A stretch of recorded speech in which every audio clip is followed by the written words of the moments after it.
Leviathan is coming!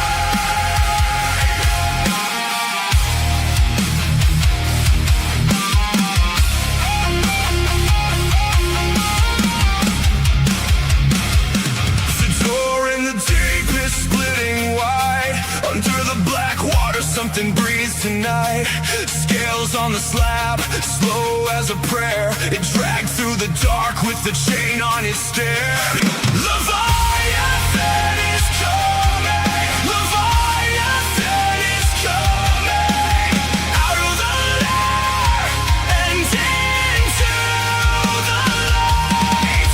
Leviathan is coming! Lorain, you better hold tight, hold tight, hold tight. And good evening, everybody. Welcome to The Lair, your official Lorain County Leviathan FC podcast, part of the Land Multimedia Group. I am Ethan Greenberg. Alongside of me is my co-host, Drew Hagenbaugh. Welcome in, everybody. And we have a very special guest tonight, the one, the only, Dakota Jonke of Leviathan. Dakota, welcome in, sir. How are you? I'm good. How are you guys? It's good to finally meet you guys. I hope that you've heard good things about us. I mean, we've seen good things from you. Well, thank I you so much. appreciate it. Thank you so much for joining us here. So, Drew, how are you this evening, sir? Well, I'm doing good, man. We got a great guest on today after a big win. Yeah, actually, not just a big win, three big wins. 3 big wins. You're on a roll right now, Dakota. Leviathan.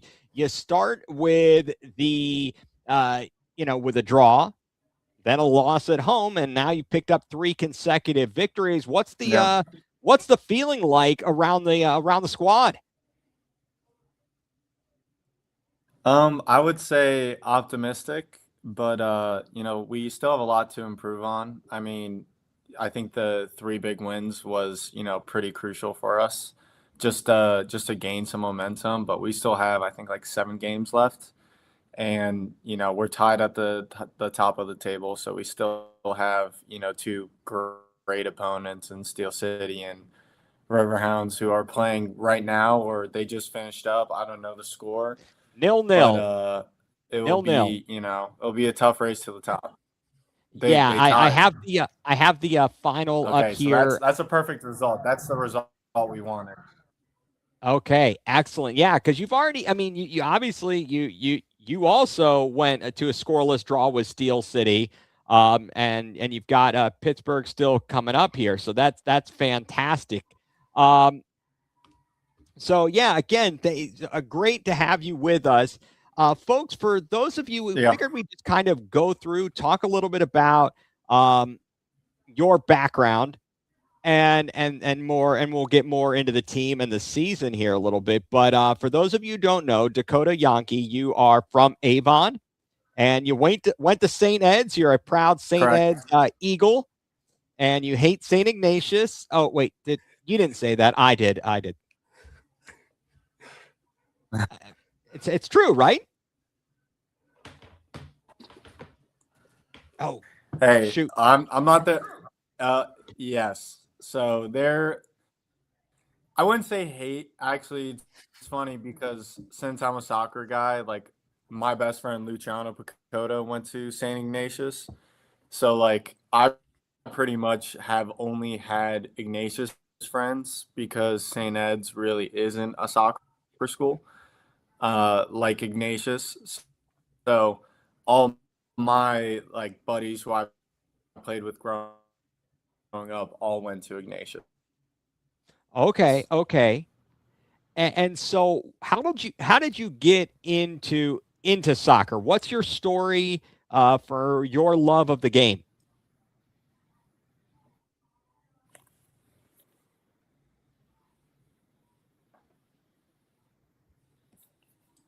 And I do apologize, Dakota. We're having a little bit of a delay here on the audio.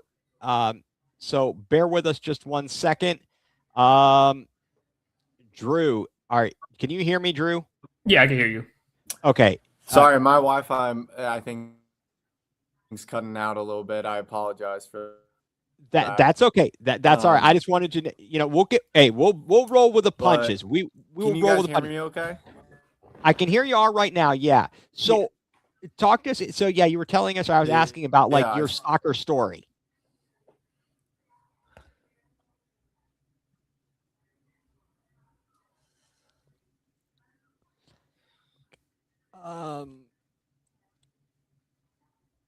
Okay.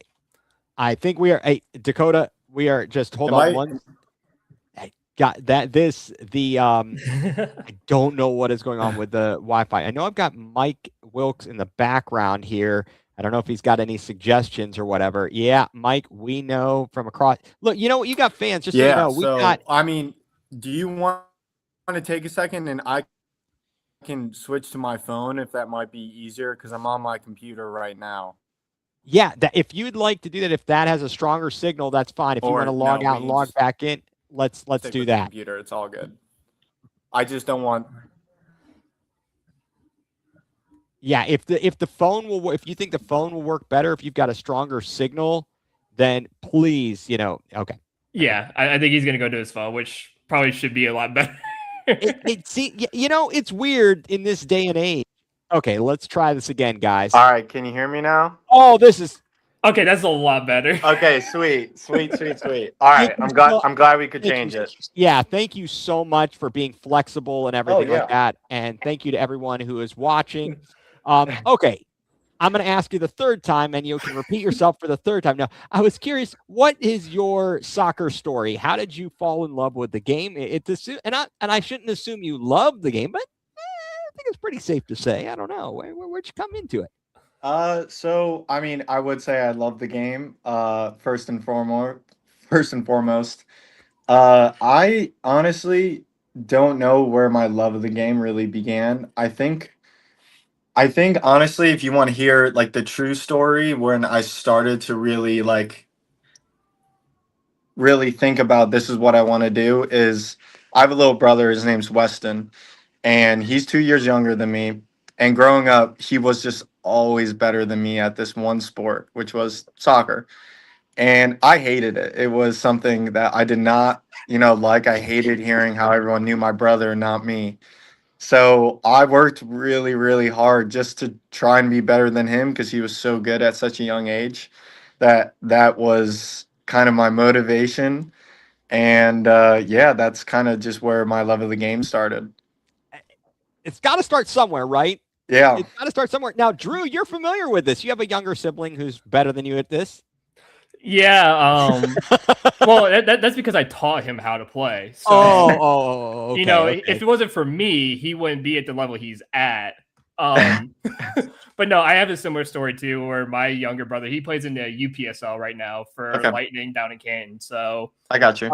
Yeah, I didn't make it that far. I only got to college, but he went to Mount Union. I went to an NAI school, and he became a little bit better once we got into high school. I'm like, God, he also got taller too because I'm 5'10". He's like 6'1", 6'2". I'm like, I hate you so much. Yeah, I get it. Well, but you're more successful than your brother now, right? Though, Dakota. Hopefully in my standards, yes. But the thing is that dude just wins, man. It's very frustrating. He's now won 4 rings in 2 years in college.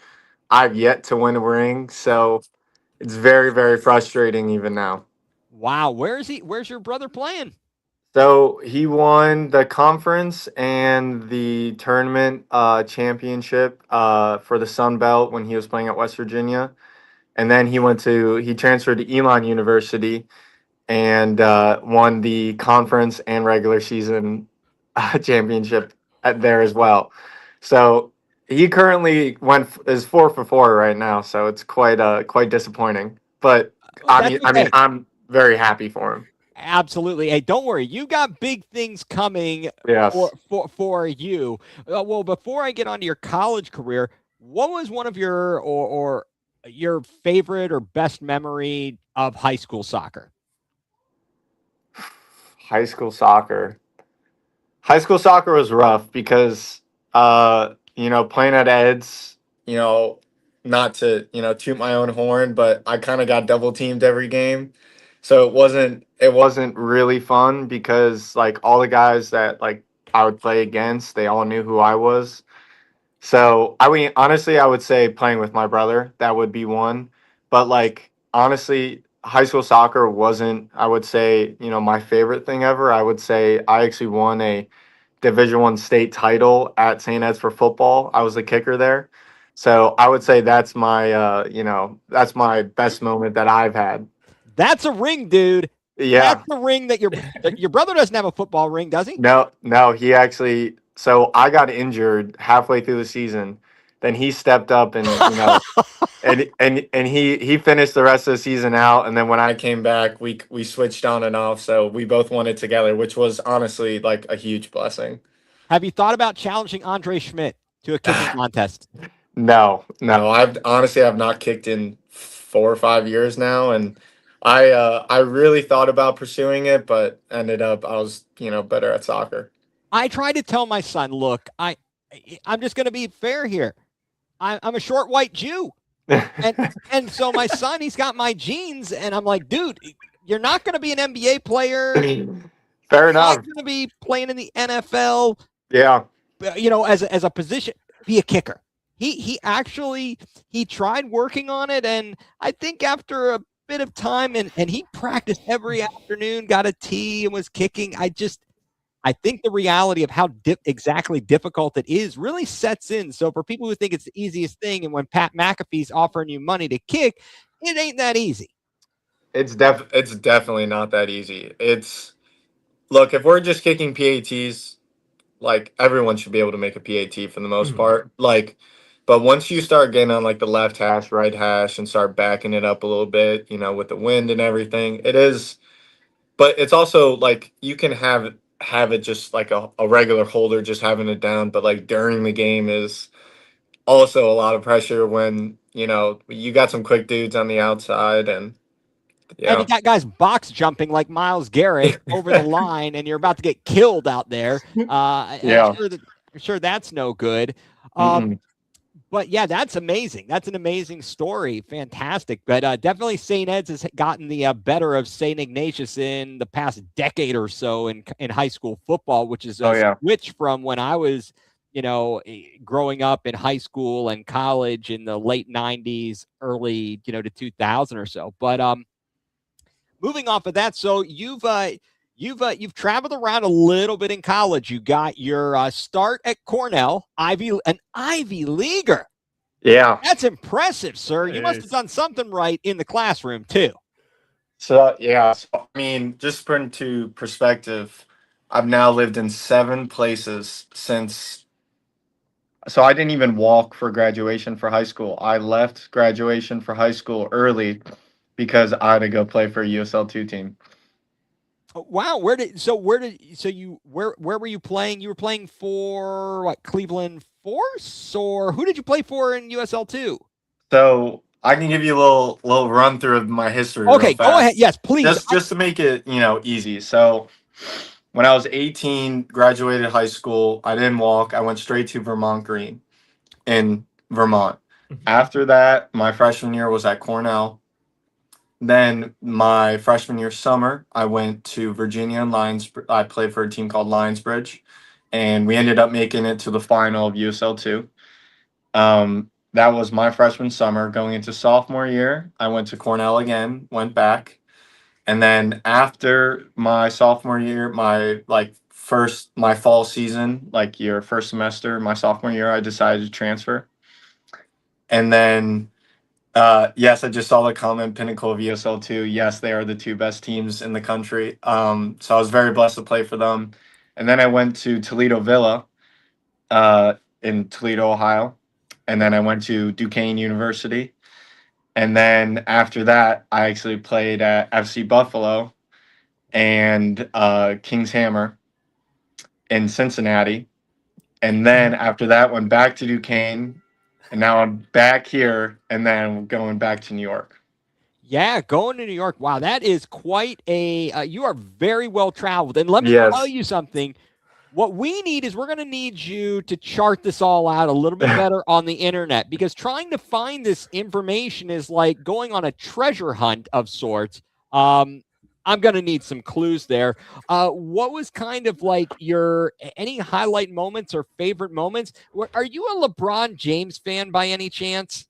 First thing I'll answer is LeBron James is, he's the GOAT. He's the only GOAT. When you're from Cleveland, I get asked this plenty of times. Yes, Akron is different from Cleveland, but are you yes, doing the LeBron is the silencer GOAT. in this picture?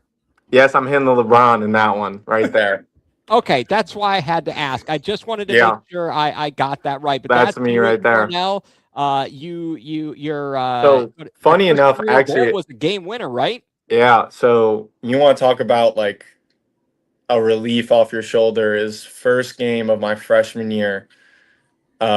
We went to UC Santa Barbara in California and ended up playing like 52 minutes or something. And I scored the game winner in my first game. So that was like existential at that point. I mean, I've never been on top of the world in my life until that moment. That's amazing. Was it the way the play set up? Was it just one of those things where you receive the ball and you're looking at the goalie and you're like, I got him beat? How did it set up? So my freshman year at Cornell, we had a really, really special group. I think now you're looking at 8 of the starting 11 went, and played professional soccer. Wow. One even has played on the national team, in the past year. We have guys all over, the country playing in MLS from that team, and we made it to the Sweet 16, and we just had guys who could make plays, and my big ass was just in front of the goal at the right place at the right time. And I'll take a tap in all day. I didn't do anything special. I just was at the right spot at the right time. Yeah, and I think this is from the owner. I think it's from Andrew. You're not supposed to have a favorite, but I do, and Andrew. So I think you're getting a big vote of confidence there. Yeah. No, that's amazing. That is amazing. And then you went to Pukesburg. I know that had to hurt.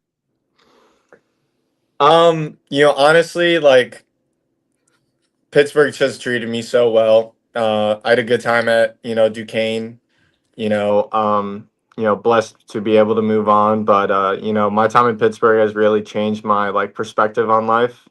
Going from an Ivy League to Duquesne, it's a little bit of a drop off, but, you really start to put in perspective of what really matters to you. Mm-hmm. So that was more or less, what I took away from Pittsburgh. Did you go and hang out with Keith Dambrot at all, or has he? I'm trying to think. He's been gone for a few years now. No, I did not. Didn't go hang out with Keith Dambrot in the basketball team. One of my childhood best friends, he went to Duquesne, and he played football there.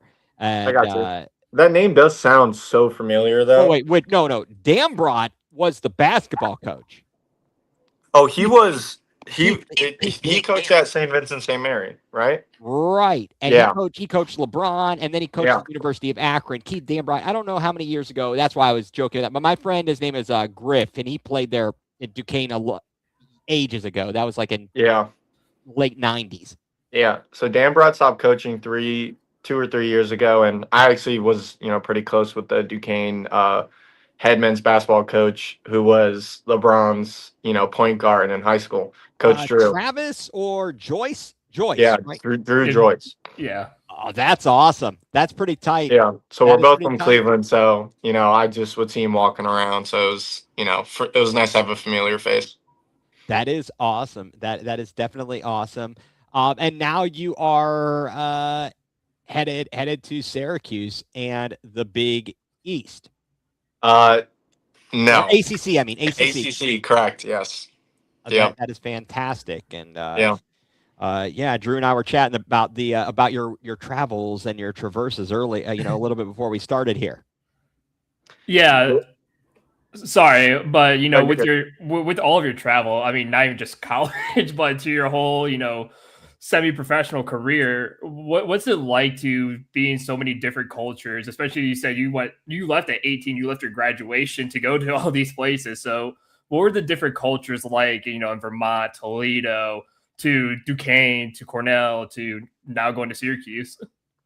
So I would say something that a lot of people can't say is I have a phone number for a person who lives on every continent in the world.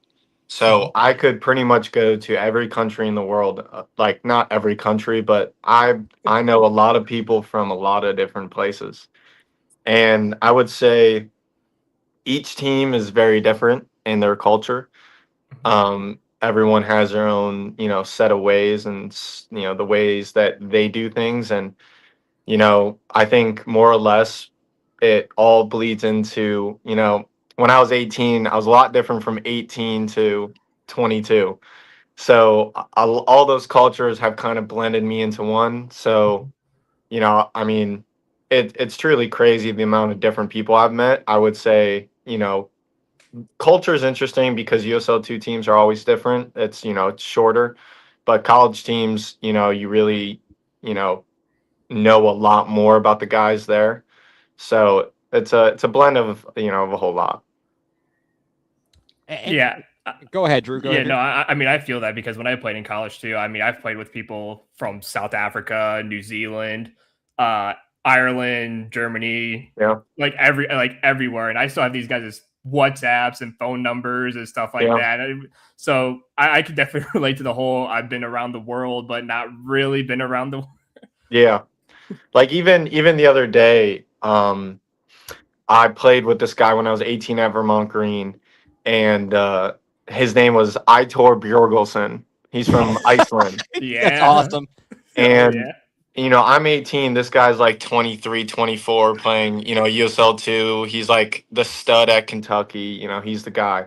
So I was, like his understudy. And I texted him the other day, hoping that he's well, and we caught up for a little bit. He's now playing in the first division in, I want to say, Scotland, Is he or playing for Inverness? no, he's not. Maybe Ireland, I don't know, some country out there. And it's been it's just cool. Like, I mean, you name a place and I'll definitely know someone near there or that has been there or something like that.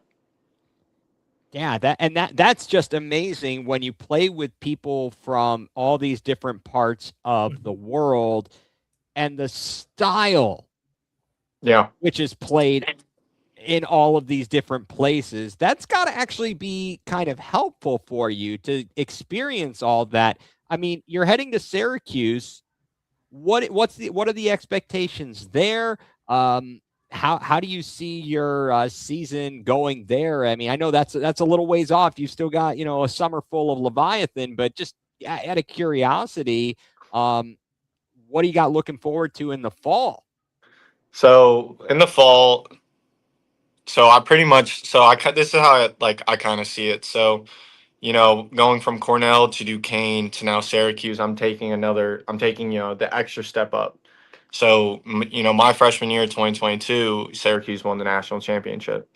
So, I got brought into a official visit, this spring, and our only goal is to win, the national championship. A lot of teams, mid-major teams, can say, "I want to win the national championship," or you want to, go as far as possible. But at Syracuse, the standard is national championship now after they won it. So that's the only thing on my mind. That's why I chose Syracuse. I had very good offers from other places, but this one spoke to me the most. And their head coach and I've now played against Syracuse like 6 times. So being at Cornell, and then actually this past year at Duquesne, I played against Syracuse and we beat them, away. So it was a sweet little revenge for me because they knocked me out in 2022, my Cornell squad in the Sweet 16. Wow, definitely a connection there. Yeah. Going, that kind of brings it a little bit full circle there. And you didn't want to go play somewhere where the weather was a little bit warmer? I had the option. So I had the option to go and play at Virginia Tech. Oh no, But you don't want to go there. other than that, I know I've known the head coach a little bit now. I know what he's about, and I just you just want to win. And when teams like Syracuse come calling, you can't deny it. Yeah, Blacksburg doesn't have much to offer. The best thing they've got going on is Enter Sandman for the football team, and then they've got a mid football coach named James Franklin. I, yeah, I live in, and it's like I've lived now in, I live in the Richmond, Virginia area. I moved down Okay. here 23 years ago or something like that. But so obviously I kid a little bit about that. It's kind of funny how in Ohio we have Ohio State. If you're a Yeah, of football fan and the big sports, you're rooting for Ohio State because the other course. schools can't compete for the national championship. And here in Virginia, if you're talking about a school and a program to win a national championship, you're either talking UVA or Tech, and Tech hasn't been really good in football for a number of years. But I digress with all of that. So kind of moving forward, fast forwarding a little bit here. And again, I don't want to keep you too long. Really appreciate your time. You're good. So for Leviathan so far, as we talked about, a 3-game winning streak, 3-1-1 now. And with the Steel City tie today with Pittsburgh Riverhounds, I believe they have 11 points. And Leviathan sits with 10 points, but you're obviously on a roll. You already drawn with them. In your, let's see. So you scored your first goal of the season at Erie Sports Center in Leviathan's first ever franchise win. That was on a PK, right? Correct. Yes. So talk to us about your mentality of when you go to take a PK, because we just watched watching the UEFA, and with the World Cup starting tomorrow, as we get to the elimination stages, we're going to possibly see some shootouts. So kind of what mentality do you take when you come up for a PK? Experience. I'm one of the oldest on the team, so I have the experience of having the mentality of, I guess, not to, put down this environment, but let's just say that, like, I've taken way bigger PKs and way bigger moments. So, at the end of the day, it's just a PK. It's just a game. But my mentality going into it is just, do my same run up every time. I switch sides. Some people don't like to switch sides of where they take penalties. I also practice them every day after practice, so I know what I'm gonna do. I have not missed in college, thankfully. So at the end of the day, it's just another one for me. Okay. Well, all right. So I just pause here. Thank you for everyone who's tuning in and the chats, the comments. First of all, Gabriel, as Mike from the UK says, that Gabriel penalty still hasn't landed. But great start to the season, Dakota. This is from T Hatch. Question: what are the challenges playing on a soccer field, on a baseball field, and also what's the atmosphere for you and the team at the home games at Forefront Field? I mean, it's only one half of it that is like that has that baseball side. Like the other half is green, so I really am not like affected by, the one half. But the other half, honestly, it does mess with your eyes a little bit. Like, you go from a green surface and then you look down and now it's brown. It kind of messes with your eyes a little bit, but it takes some adjusting to get used to. But honestly, like, I'm a high level athlete. All of us at the end of the day have to be able to adapt no matter the surface. So you just kind of got to work through it and, pretend like it's not there. And then the atmosphere is honestly great. Like, I have like my own little section of all my family, and so it's, for me it's really nice. Like, not surprisingly, because Andrew's done a great job, getting as many fans out as possible. But I'm kind of accustomed to this amount of people being at a game, so it's very nice to keep that coming and being able to play in these type of environments that really they back you as a team, and especially when you're a hometown player, you get a little extra love here and there. So it's always nice to for especially my family being there. This is the first time they can drive less than 10 minutes to a game. and get home at a decent time. So that's a win. I'm kind of surprised you didn't just go to the University of Akron to play. I mean, they're pretty high level. No comment. Didn't mean to start anything there.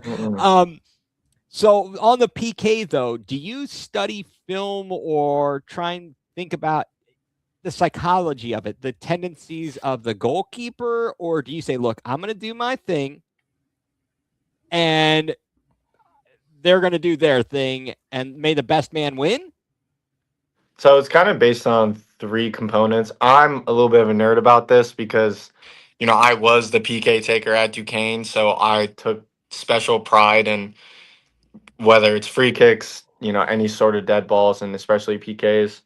USL2 is kind of hard because you like how much I am paying attention to it. I'm not like watching film on the keepers. In college, I will, before the game, watch film on the keeper to see if he dove right, left, if he stayed in the middle.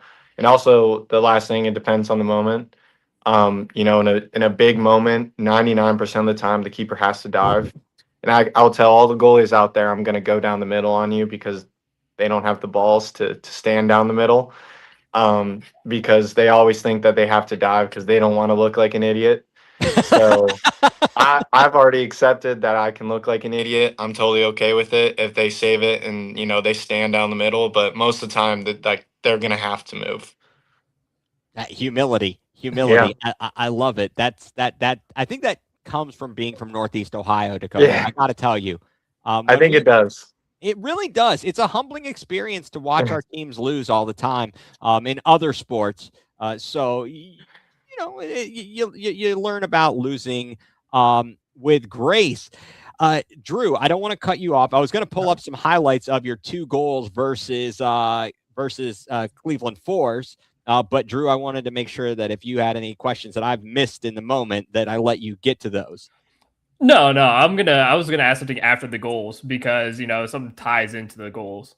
Okay, all right. So let's do this. This is your first goal, and courtesy of let's see, this is Rock Entertainment, the USL2 feed, and this is John Luca doing the play-by-play, folks, and hopefully you can hear this. So has some space to work with. He's gonna rip a shot from distance. It's Dakota Jonke opening the scoring. Catches a little bounce on the way in, and it is a big finish for his 2nd goal of the year in Lorain County. Dakota Jonke number. Oh, okay, sorry, that wasn't me. I'm just doing an impression. All right, so Drew, let me let you ask your question then.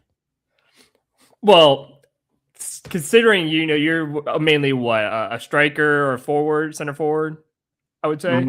More or less, yes. Okay, because I was trying to find your actual position. They don't have it listed or anything, so I was trying to see what you were, but as a kind of a striker, center forward, your hold up play is probably one of the best I've seen in a while. Like, do you take pride in holding? Because you saw it right there on that goal. You held up the defender. You held the ball very well, kept him off your back, and then you just beat him, took a shot. Like, yeah. Do you take a lot of pride in just like being able to be that holding, like being the guy who could hold the ball very well, like a Dom Solanke for Spurs and all those other types of big name forwards?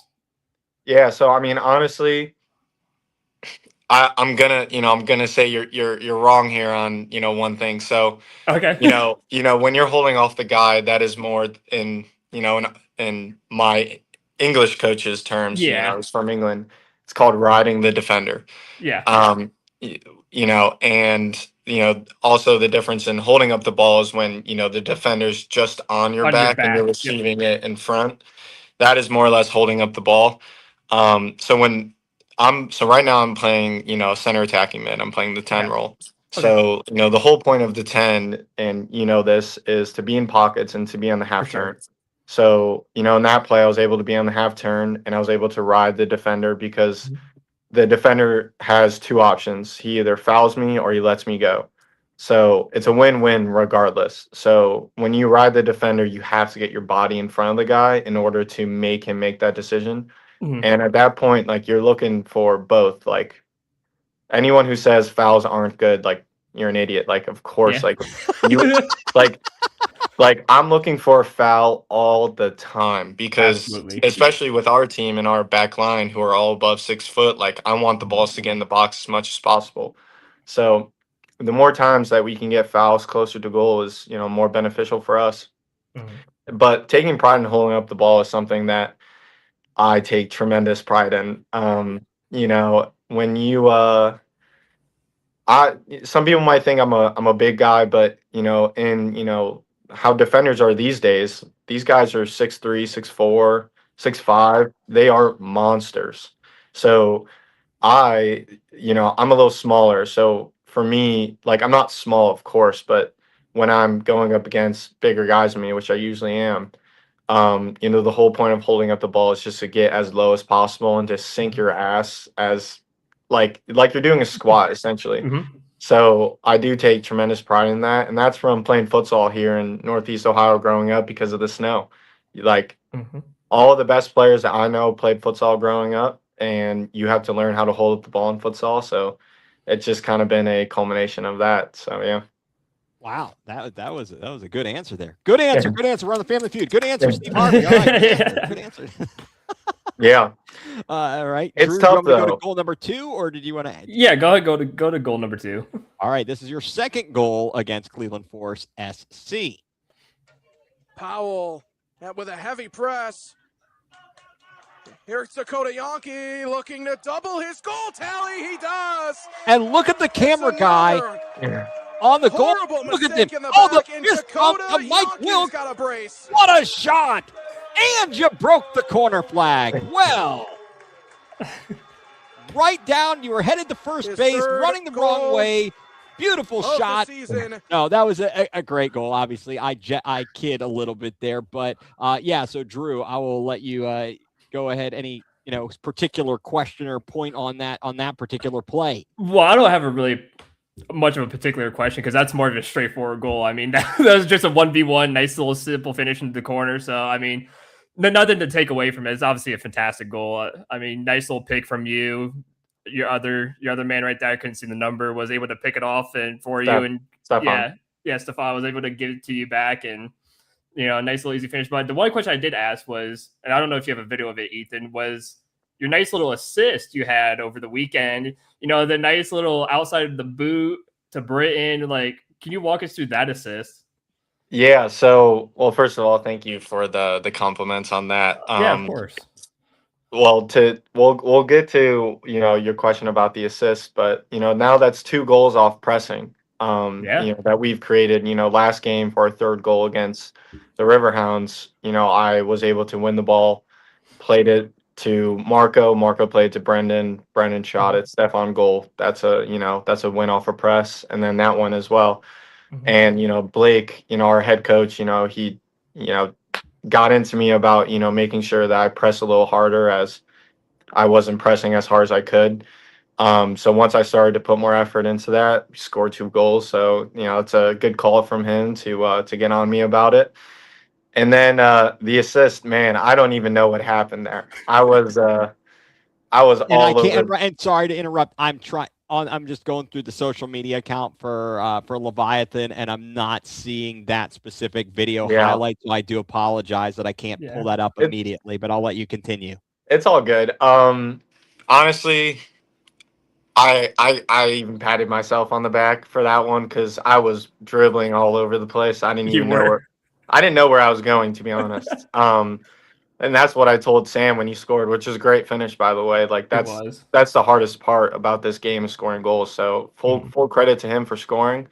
I'll give myself a little pat on the back for the assist, but yeah, I mean, that's what attacking mids have to do. You have to be able to create in every situation possible. And funny enough, off pressing again, Marco won the ball from pressing the CDM, and I dribbled to anywhere I could see space, and played it to Sam, who made that great run and a great finish. Wow, that is fantastic. Now, I have a very important question for you. Since you're going to be in upstate New York, do you know where the nearest Tim Hortons is? I do not. I do not. Okay, well, I looked. It's 3.5 miles from campus. I just wanted you to know. And also, you know what? Do they have up there what they have in Strongsville? Because if they don't, they need to have a fine Dick's House of Sport. Dick's House of Sport in Strongsville, proud sponsor of all the programs on the Land Multimedia Group. Be sure to check out Dick's House of Sport for all of your gear and whatnot. So, yeah, be sure to check them out, of course. Just wanted to mention that. But yes, I looked. I think the Tim Hortons is 3.5 miles from campus. It's a long-running joke here for me, especially if you play for the Canadian Crusaders, the MLIS. There is no Tim Hortons for losers. Only winners get Tim Hortons. Only winners get Tim Hortons. Are you ready for the World Cup? Yeah, I'm very excited to watch to watch all these games. I am working right now throughout the day, so it will be tough, until I get to preseason, but yeah, I'll be able to watch as many games as possible. Just have it on your phone. Yeah. I'll just be listening to the audio for the most part, honestly. Yeah, that's always fun. Do you have any favorite players that you watched growing up, whether it be someone from the U.S., someone internationally, that you really have kind of tried to emulate your game? I know you were trying to get better than your brother, but other than that. My favorite player is Harry Kane. He kind of epitomizes the way I want to play. I'm not the fastest guy by any means. And neither is he, but it's it's your technique. It's the way you are able to have these long passes in your range, and just honestly scoring goals from any part of the field is what he does best. So, yeah. No, that's amazing. We've got you're talking to two Spurs fans here. Wait a second. Bailey Major from Leviathan is sending the Britain goal. I don't know if I'll be able to open it, but I will try here in a moment. Maybe not. Let's see. So I'll deal with that. So you're looking forward to the World Cup. But a Harry Kane fan, very nice. Yeah, Yep. My dad's from England, so I was born. I don't want them to win, so that's. I just like Harry Kane. That doesn't mean that's okay. You can. It's okay. You can admit it. You can. Evan Golden admitted it. They forced him to admit that he wants England. It's okay. Just messing with you. Of course, I'm just giving you grief here a little bit. But are you with the U.S. and their group and stuff? How do you think they're going to be able to fare? I don't know. It's going to be a tough group. I mean, I know they play Friday against Paraguay. They should finish top of the table. That should be a given for them, especially with the talent they have. I think we're going to need some big time performances from our captain Christian Pulisic. I think if this is his time, it's right now. So him 4 years later, he will not definitely be the same player that he is now. So I think, going into this World Cup, I think he's going to be a crucial factor in whether or not we make it far or not. Okay, I think I've got it now. So hold on one second. I might have the goal here. Was the score tied 1-1? No, this can't be it here. Maybe it is. It was 0-0. I was going to say it was the first goal of the game. Okay, all right, the wrong one. Oh my gosh! Well, we know that what goal that was. Yeah, we do know which one that was. I'm just, gosh darn it! Why is everything that's it? Of course, everything the sound would be on. When I'm trying to scroll through and find the simplest thing. I will say that was a sick half volley though. Yeah, that was nasty half volley. That was disgusting. It was gross. I still don't know how. I saw it went in and I could not believe it. With the way he swung, I was like, okay, that's a little half little. I was like, did he even get anything on that? And it just floated top. I'm like, oh my god. I wish I could tell you. Yeah, I couldn't tell either. I'm like, what was that? I thought you barely hit it. No words from me on that one. That was insane. That was crazy.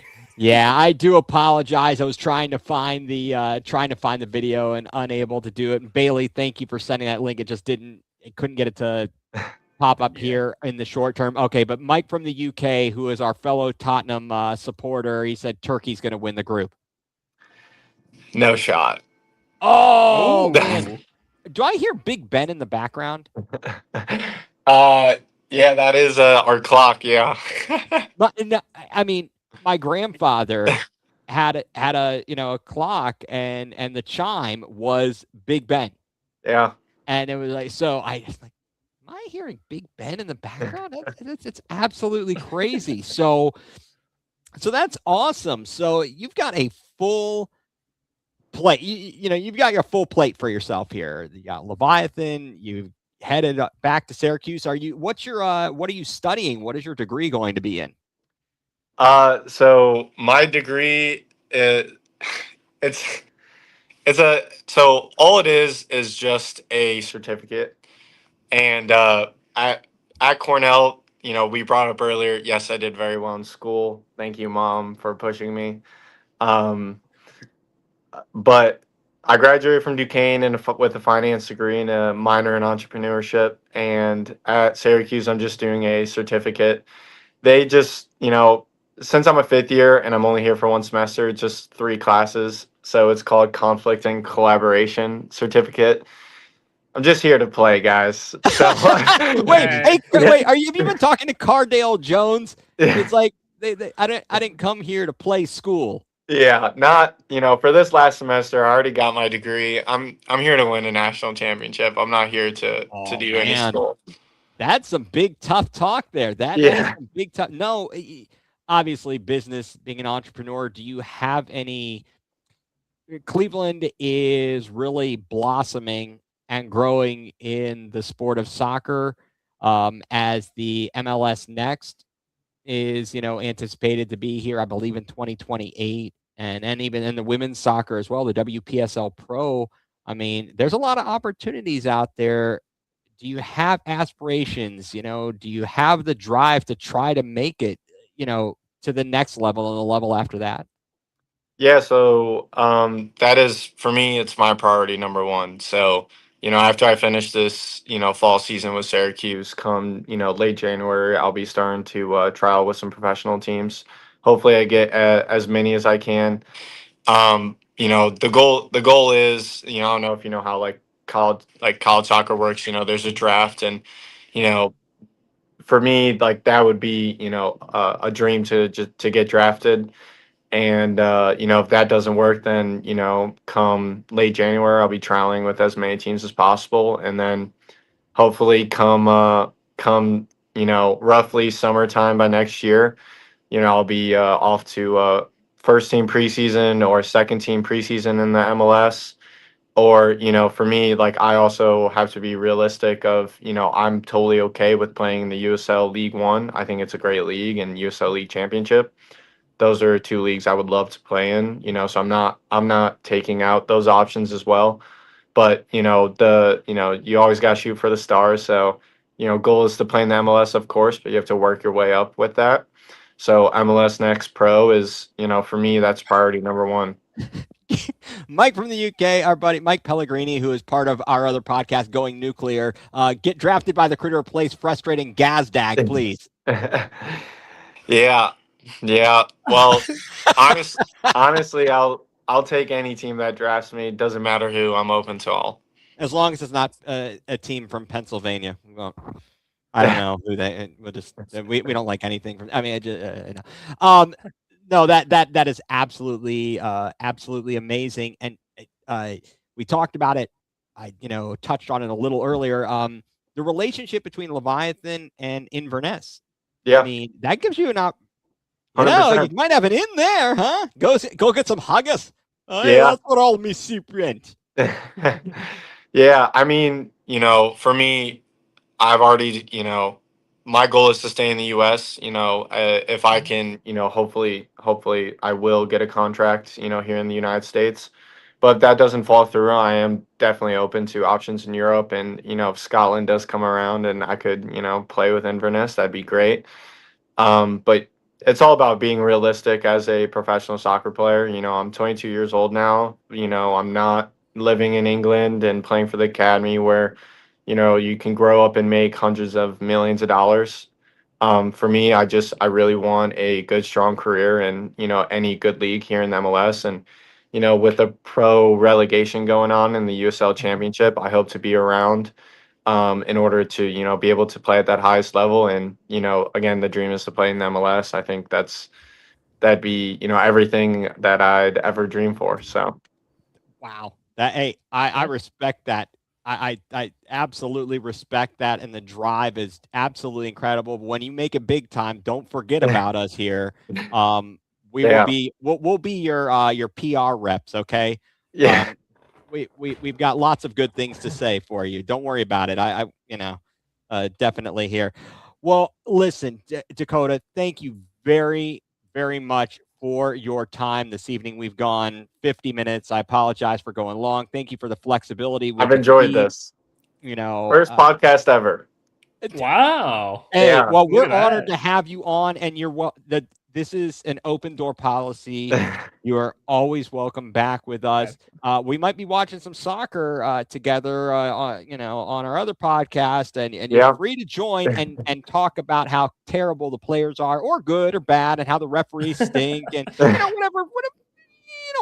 whatever floats your boat. We won't get you in trouble with the refs and the I have a hard time with the referees. We always have a very good, strong connection. Yes. Yes. The force. I feel the force within you. So thank you very much for being with us, Drew. Just making sure. Was there anything else that I have left off? No, I mean, I think we got through it all, but we hope we can have you back on. And also too, we hope, we see you lift a national championship this fall. Yes. Oh, wait, Mike has a question. Thoughts on VAR? Oh, I love it. I'm a rule abider. If it's offsides, it's offsides. If it's a goal, it's a goal. It's now sometimes, they can mess up, but at the same time, like, you went from a larger audience of, what fouls should, what would be, to a little more concentrated. The game's not perfect. The game will never be perfect. So I'm all for it. I wish we had it now. So yeah. I could say, look, I love it for baseball. I know some people, maybe some purists, don't like, and when I say VAR for baseball, I mean the automated ball strikes, those types of things. So I know some purists may not like these types of things, but it's always good, certainly, to try and get things correct. As much as you can. Absolutely. Absolutely. All right. Well, Dakota, thank you so much for being on with us once again. And yes, and Mike from the UK thought you would not like VAR. He was wrong. So, but that's all right. We'll let him be wrong every once in a while here. Thank you to Dakota Jonke of Lorain County Leviathan FC for joining us here. So glad to have you along, and all the well wishes, as Drew said to you. Want to thank our producer, our man who is behind the camera, behind the scenes, but on the field during the game, our man Mike Wilkes, and want to thank the Land Multimedia Group. So for Dakota Jonke and for Drew Hagenbaugh, I'm Ethan Greenberg, and you've been tuned in to The Lair on the Land Multimedia Group.